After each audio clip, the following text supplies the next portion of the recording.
What is going on, everybody? Cloud the Pagan Rapper here for International Pagan Radio, and today I have a special guest for everybody, all the way from the UK, IPR artist Livia.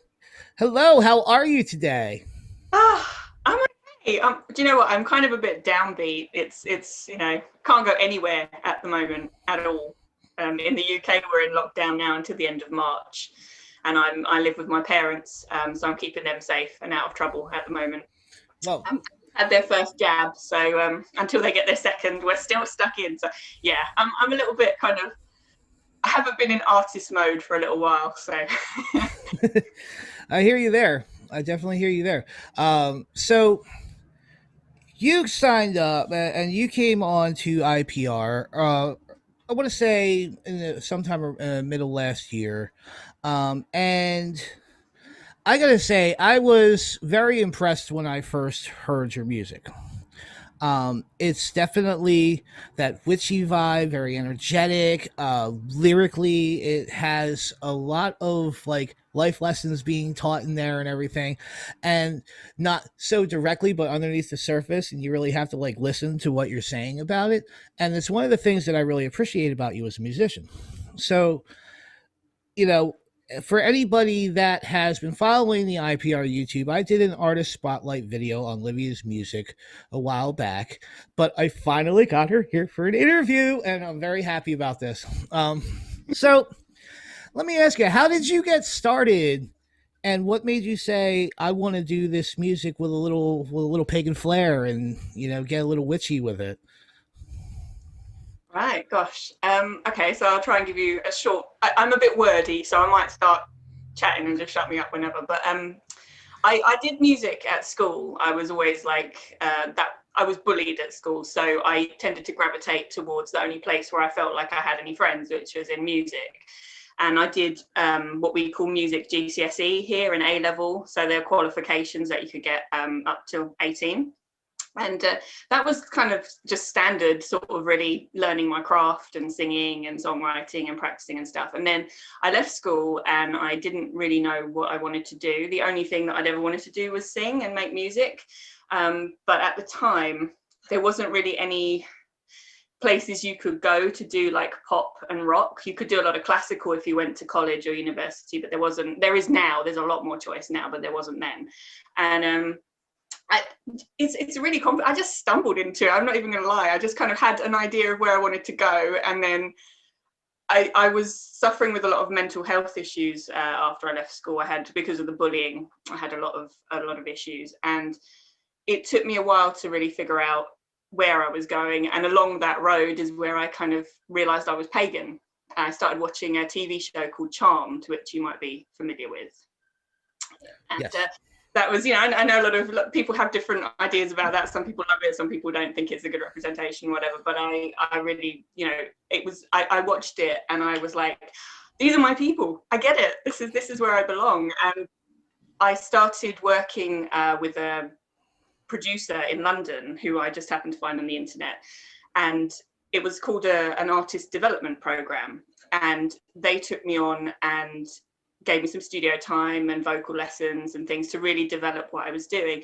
And so I was watching Charmed and I was going to this, and it kind of all just came together like that. I was like, I could be a witchy kind of pop singer. That makes sense to me. That gives it, a twist which feels real to me, rather than just kind of, singer-songwriter, which is what I started as. But as I spent more time in the pagan community, it started to develop. So Well, I mean, I have to say, like listening to your music, I definitely get that vibe, and there's a lot of instruments being used, like you catch like folk instruments in there, but then you still have like a modern kick to it, and I I think that it's a very good blend of like your witchy vibe music to your modern pop idea, and I gotta say, when it comes to like you stumbling into it, I can relate to that personally because you would have asked me 10 years ago if I would be rapping,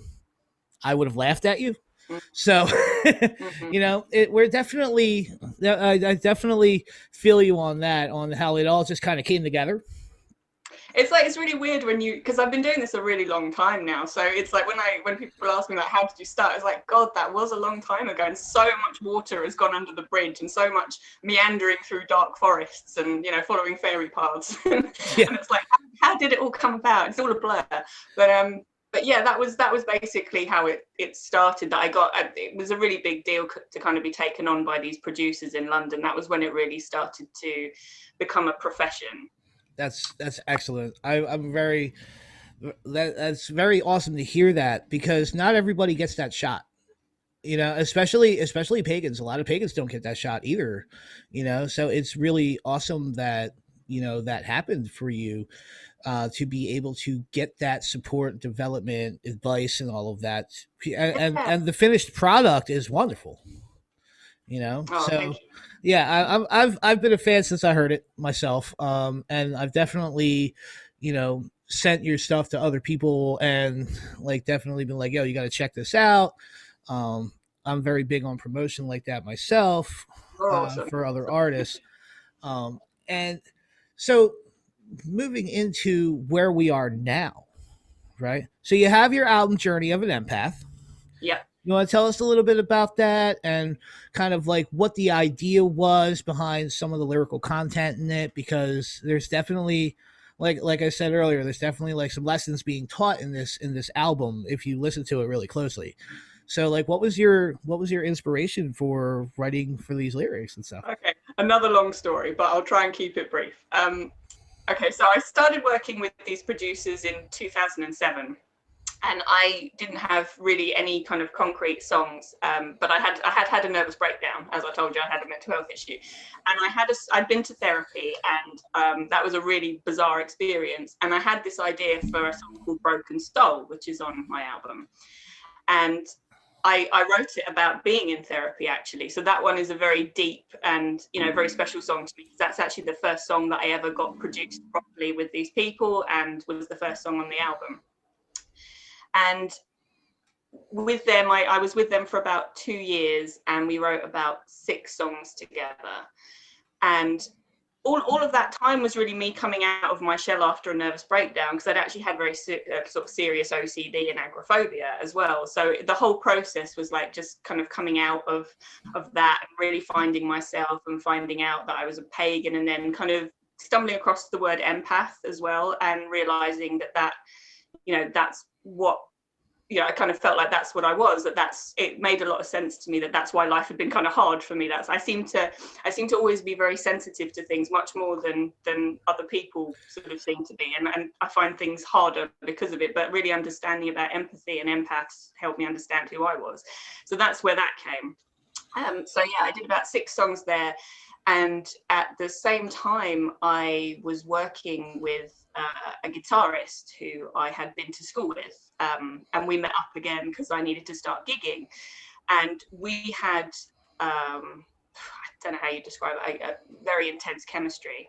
It was musical, and it was kind of everything else, and that was a bit of a shock to me, and I started writing songs there from a very different place as well. Like Burning Up is about that sort of that chemistry that I had with this guy. And so for me, like at the time, I felt like, oh, okay, my entire music career is panning out nicely. I'm having this sort of relationship with my guitarist, and we're going to be a duo, and it's going to be fantastic. And then it all crashed and burned because he said to me that he didn't want to be in that with me. He still wanted to work with me, but he didn't want to be in a relationship with me, and he stepped away. And I just kind of crashed completely. That'll happen. Yeah, I built this whole like dream in my mind, and we were musical soulmates, and it was very hard. And then he got involved with someone else very quickly, and I just I ended up in a real mess, and I had another breakdown, as you do, and then, and that was actually by far worse. But thanks to the wonders of Facebook, of course, you can see all of this. You can see people moving on and all this kind of thing. And I just felt like my entire, but I had to, again, sort of pick myself up from that. So a lot of the songs on Journey of an Empath are about that experience, really. I know it sounds a bit cliched. It's all about heartbreak and stuff, but it is. And it's about having a dream that you really wanted just be shattered, and then having to pick yourself up again. And that's, I just like, I went on a rampage. I was very, like, I got very clinically depressed, and I was sitting in the waiting room of a mental hospital about to be sectioned under the Mental Health Act in 2009 because of all of this. And I thought to myself, this can't be my life. You know, 6 months ago, I was out gigging. I thought I had met the love of my life. It was all great. And then it was like, how can this be my life? And it just was this huge rocket fuel that I wasn't going to let that define me.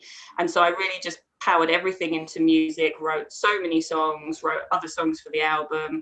And then those songs got picked up by some bigger producers, because I was putting them on MySpace, because at that time, MySpace was the big place to put your music. Oh, yeah. And a really big producer called Simon Ellis, who's sort of worked with the Spice Girls and Britney Spears, he heard my music and he said, I'd really like to work with you.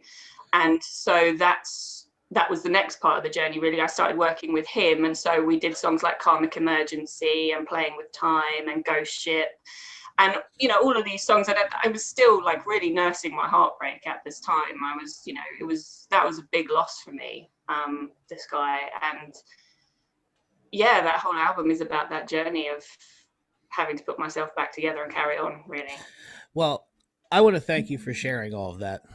Honestly, because you know it's not easy to talk about things like that, even when you're past it.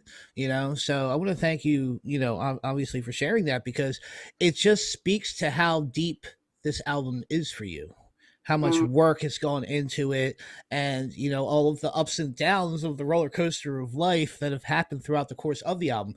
And if you listen to the album from start to finish, you can catch that emotional trip, you know, and it's something that's definitely reflected in the music on the album. And so you could tell, so you heard it here, guys, you know, like I haven't like ever really gone into a huge amount of detail about that. So I talk about my mental health issues, but I tend to not talk about the bigger thing that went on with it, just because it is a really long story. And I'm not going to lie, it's only really in the last month, I think, that I've actually dealt with some of that. It was such a, I mean, it has been such an incredible journey, and I do feel like my career is in two halves. There was the half when I was working with the producers in London and I was seeing this guitarist, and then there's there's afterwards. It's like the aftermath of that just put me on a totally different train. And yeah, he got married very quickly after that as well. And so the song on my album called The Dark Side of Love is about that. I don't think that I don't think I'll ever actually be over it, if I'm honest. I mean, I am married now and I've got a wonderful husband, but you know, it was a big musical thing for me. And luckily my husband understands that, you know, you don't get a lot of meaningful music unless there's been some kind of crash, you know. So yeah, it's really only, you know, it's always something I think I'll process. see, I always say that music is a direct reflection of the artist's situation and the artist's outlook on things, and it's directly affected by our experiences. You know, so absolutely, and to be able to put that out, you know, and be able to do that. I mean, not only is it, you know, very courageous to do, but it's also can be therapeutic on its own side things, you know. So Yeah. I I mean, was the thing is I was left with so many like when you do and you have a breakup of sorts. I mean, it was quite a weird relationship anyway. So we were never officially together or anything, but it was a very strong musical thing, and I think it was confusing for both of us in a lot of ways, and it's like trying to process what that was exactly was really hard. And you know, you get all the leftover anger and the emotions and trying to figure it all out. And I just wrote and I wrote, and you know, I think it's probably set me up for the next 5 albums as well, to be honest, because my I know, yeah, I was just like, you know absolutely. what, just keep writing, and like my next album, which I'm hoping to release next year, is you know, a continuation of that. There's aspects of that, you know, process and relationship still in it, I suppose, but Yes. also other things, because I've experienced lots of things in the 10 years since that, you know, kind of happened. Well, let me ask you this, and it's not that I don't want to stay on this topic because it's definitely a very good topic, but I do want to ask something because you were talking about how you used to be gigging a lot and all of that. Now, naturally, none of us are gigging right now, right? Yeah. Because of the pandemic. Yeah, like and like as much as that sucks, you were definitely gigging around in over across the pond and all of that, and you have, from what I've seen, a very intense live set, and you have these dancers with you, and I gotta say it's very impressive, and so why don't you tell us a little bit about how that came along, and a little bit about your live set and how it's set up because Yeah, it's definitely welcome to worth going to see live. welcome to the madness. Okay, so you say it looks very intense. You may have noticed a lot about me is very intense. I'm sorry about that. Taurus woman here, very very intense. But I yeah, so I guess we'll go back to once I started working with Simon Ellis on Karmic Emergency and those kind of songs, and the album came together. I was starting to think, how would this look if I performed it? What would I like to do? And from my days of working with my guitarist and performing on the kind of rock and metal scene in our local area, I'd done the kind of acoustic guitar thing. I'd done just singing into a mic, and I was just like, do you know what? That actually bores me. I want to do something that's a bit more visual. I want to do something that really kind of makes people go, whoa, okay. I love working with musicians and all that kind of stuff, but at the time, like anything to do with guitars was very painful. So I was like, we're not going there. So we'll have to do something else. And I met a girl on Facebook. I think I saw a mutual friend of someone, and there was a girl blowing fire in her profile picture. And I was like, I have to meet that girl. Because I had this song called Burning Up. And I was like, wouldn't it be fun if she did some fire stuff during that song? And Absolutely. the idea started. And I met her, and we met in a coffee shop, and it was all, and she was pagan too. And so we started talking, like she was totally into the idea. And then we started talking about, wouldn't it be fun if we got people to represent the other elements as well? So it's a real witchy vibe. And so that's where that started. It just started in a coffee shop in like 2010 or something, of us just, chucking around an idea. Her name's Sarah. Her name's Dragon Rose in the show, but her real name's Sarah. And she has type 1 diabetes. And I was just massively impressed with her because she has a lot of health issues, and she's still out there doing all these crazy things.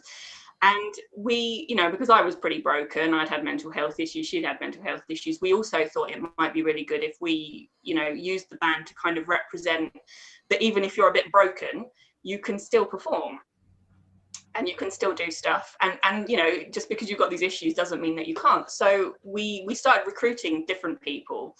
And there's been, a big squad over the years. And one thing that we've often found from all these talented performers that have come in is very often they have a story as well, some kind of disastrous breakage somewhere where, their life kind of hit the decks and they had to phoenix out of the ashes. And that was something that really just tied us all together. And that is where the Elementals was born. That is what the band stands for. And so, we've had all these amazing performers who do, tricks with fire, tricks with bubbles, kind of, special veil dances or belly dance, or lots of different performers that represent the elements. And it's just grown like Yeah, that. I think it's awesome. It's been really, I mean, it's been a hell of a journey, don't get me wrong. It's like, it's one of those things where you think at the beginning, yeah, this will be great, and then it's like, this is hard. Suddenly I'm in charge of a lot of different people, and a lot of different people with, their own emotional problems as well. So it's definitely been a balancing act, and I'd like to say it's all been wine and roses the whole time. It hasn't, but I think that's what happens when you get different people together.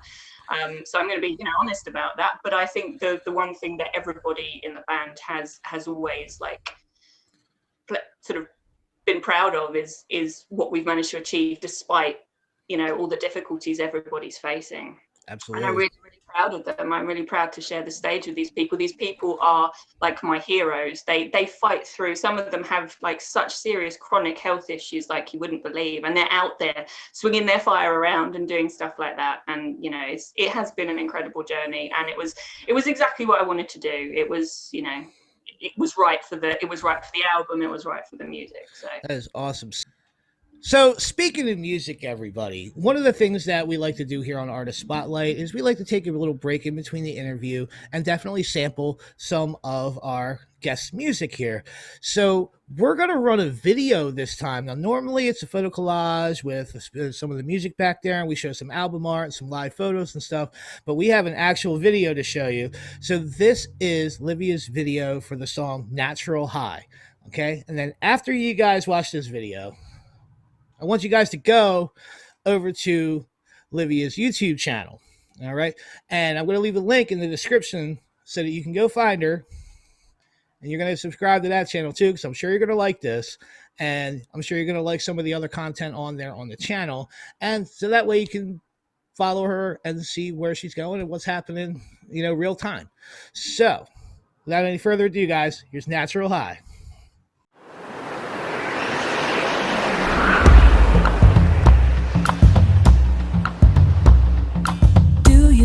Secret handed down from ancient times. Just think and you'll achieve it. All you need is the power of your mind. But there will always be those who try to fight it. Their purpose is to stop you getting far.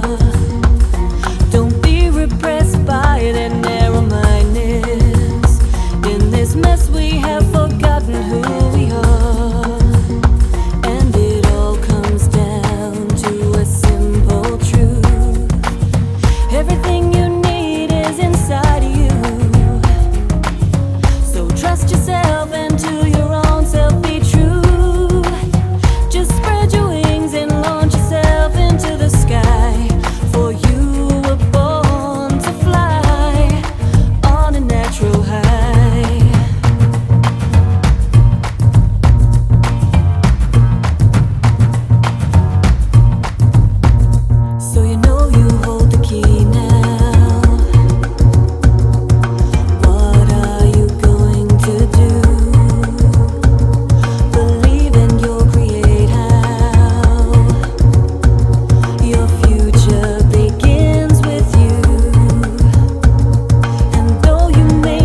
All right, welcome back, everybody. Welcome back. So, what did we think of that song, Natural High? I loved it personally, and I want to hear in the comments what you guys think about it.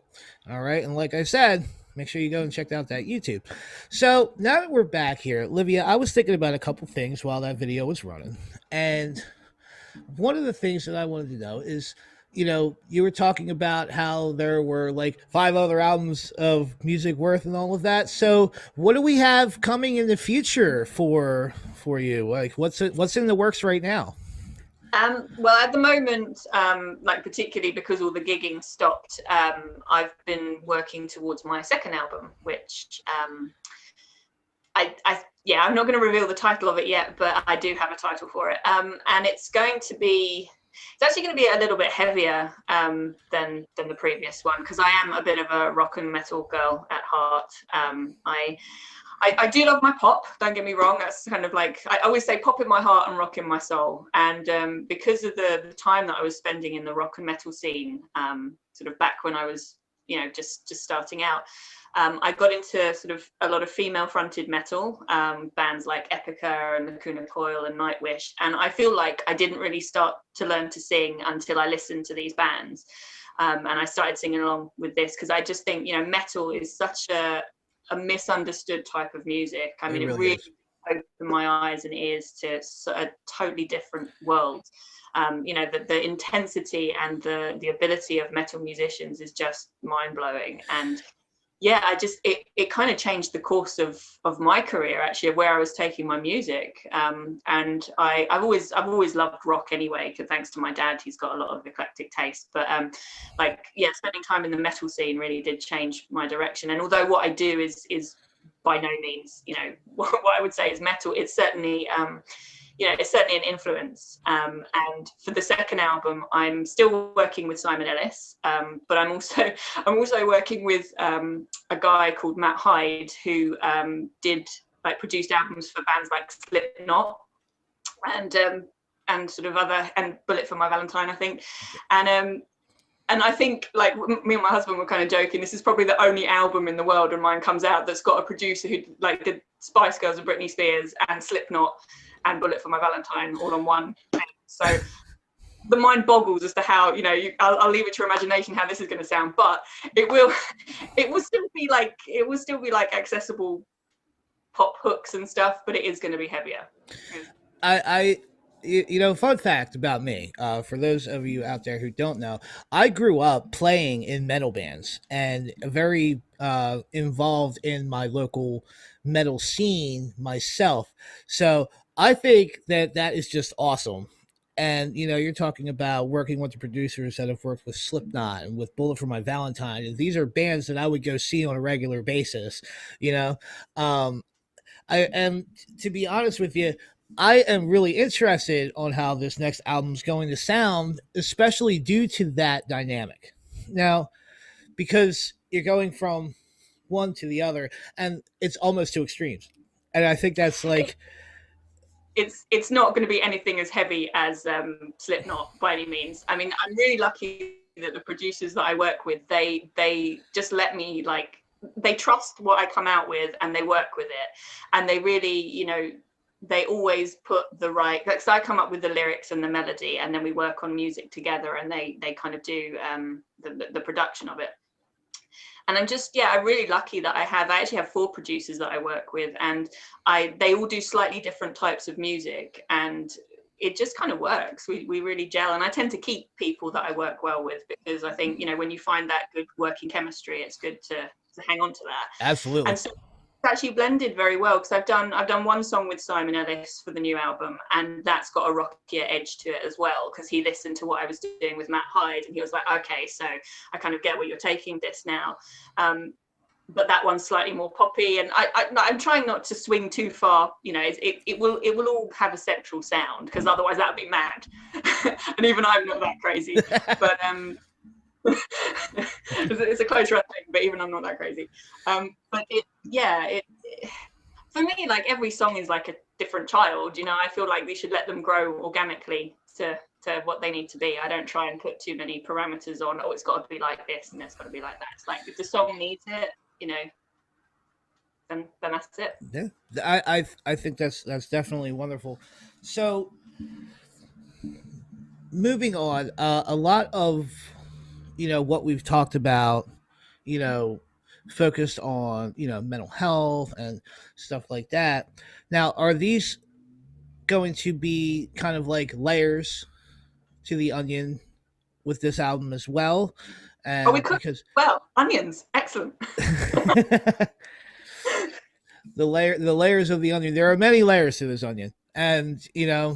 so, and I think that it's really important to be able to talk about that because there's so many people out there who won't, and moving into the future as we move forward, especially as artists, you know we take from our direct experiences, as I said earlier, and that is what comes out in our art. So is the newer metal feel, and or should I say the rockish feel that's coming in with this new album, is that coming from a place of like more anger or from more just an overall vibe? Or because we all go through our stages, and I know when I get angry I write a very aggressive song about it. you know um Right. so it's just kind of like how I deal with things myself, and a lot of other artists do. So is that something that you're kind of throwing into the pot as well, or? Yeah, I mean, there is some angry. There's all right. There's angry, but there's like what I've kind of learned to do with it, which is like controlled fury. Now it's like it's I not random anymore. I love that term, controlled fury. I love that term. That's And wonderful.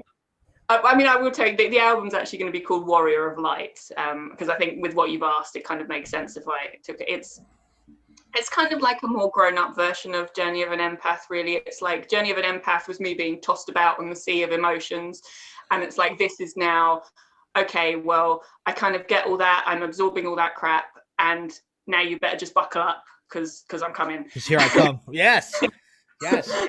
And yeah, so like the sort of the first track on there is going to be called Battleborn, and that is the first song that I did with Matt Hyde. And so I just leave it to your imagination now. I mean, that we're talking proper rock and Valhalla metal kind of vibe to I'm that. looking for. I am really looking forward to this. So, do we have any sample tracks coming out soon? Are we dropping a single early before the album comes out? Are we doing anything like that? Or Yeah, I mean, everything has gone totally mad, obviously with COVID and stuff. I just like I've kind of stepped back from like any kind of things to do with performing, and I've been focusing totally on like releasing new music this year, because there's a lot of people. I mean, I released Empath in 2015, so there's a lot of people waiting for new music, and like a lot of people only just discovering my first album. But it's like for the people that have been with me for a long time, it's like there's only so many times you can put the same stuff out. So this year I was like, no, definitely this year we have to release new stuff. So I've got like 4 tracks from the new album already finished, and so we're going to release an instrumental of The Magician out of Stara, just because that kind of goes with the lyric video that we're going to release, which I think you're going to play later.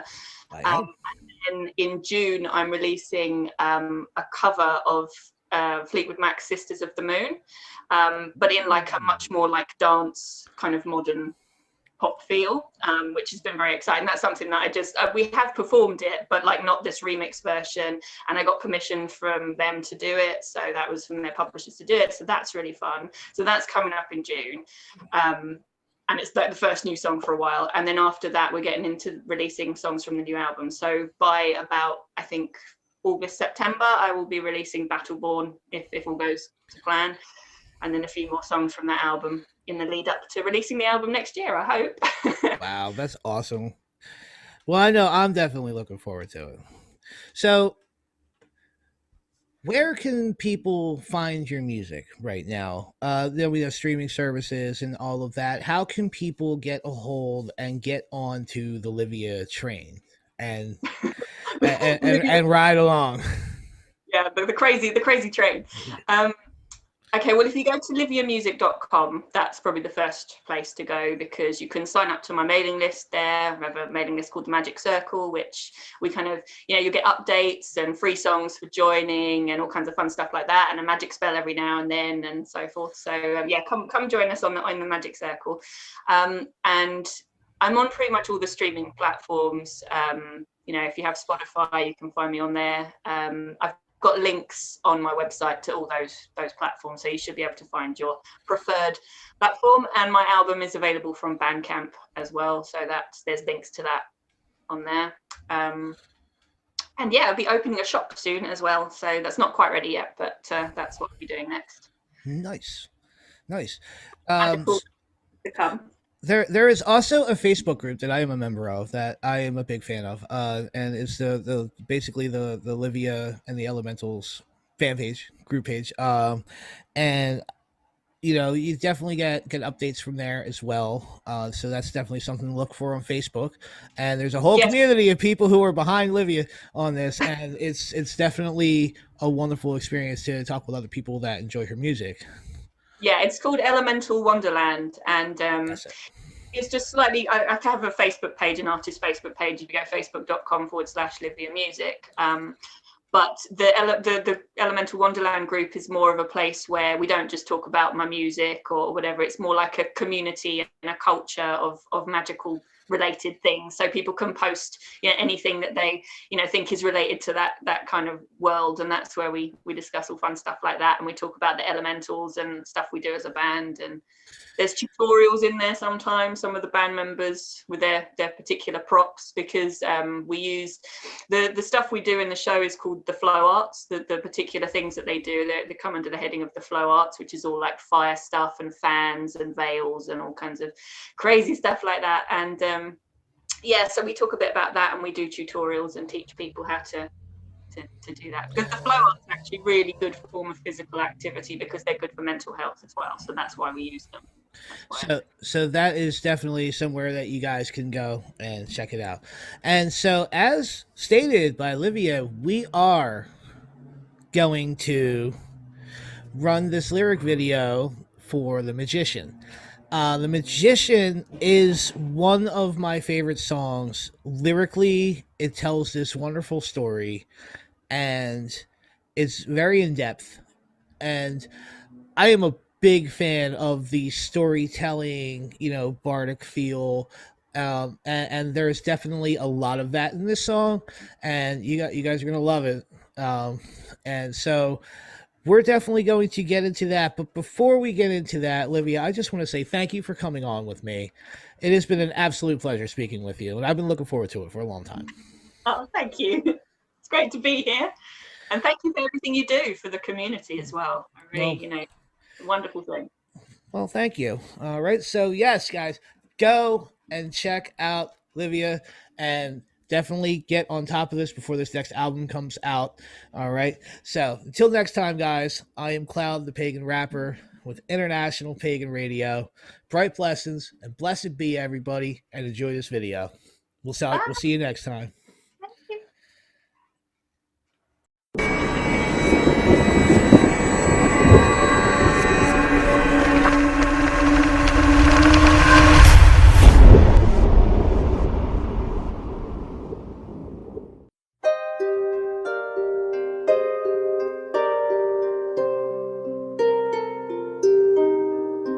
There once was a girl, a musician by trade, set out on a mission to sing come what may. She walked 1,000 miles, a direction the sea, to find 1,000 answers for all she had seen.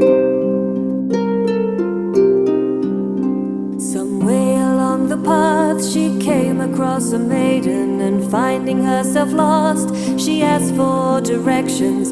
Can you please help, for I can't find my way? The maiden looked upon her, and this she did say: the fool takes his chance, the hermit plays safe.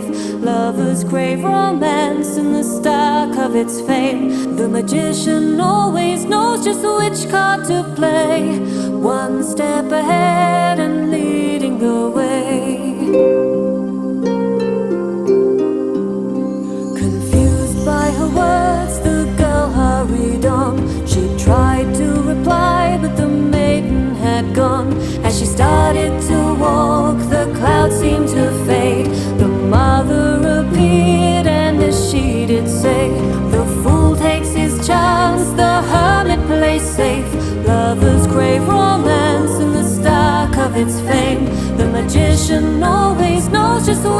card to play, one step ahead and leading the way.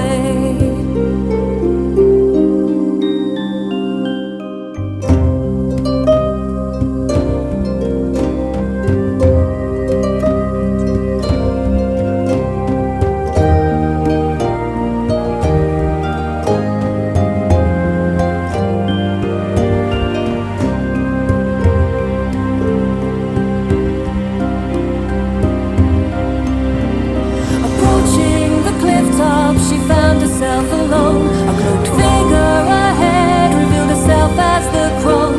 They stood side by side and looked out to sea. Then the crone turned her head and she said to me,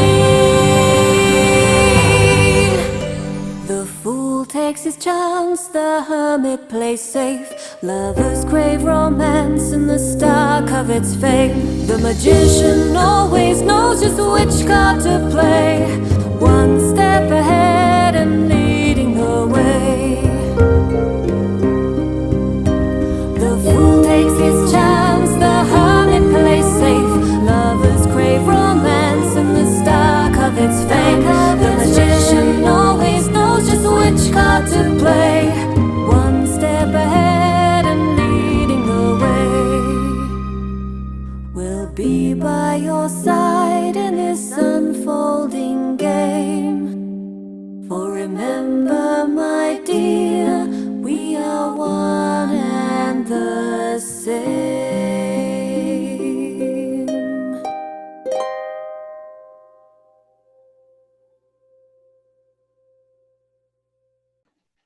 Thanks for sticking around, everyone. Cloud here, and I just want to let you know about our IPR shop, where you can go and purchase IPR merch and help support the station. If you want to support without purchasing any merch, you can go to our main page and you can click the donate button, and from there, you can donate to help support the station as well. We also have advertising slots available for all you business owners out there. For an advertising slot, email manager@internationalpaganradio.com for more info. And thanks for listening to IPR, where it's all pagan all the time.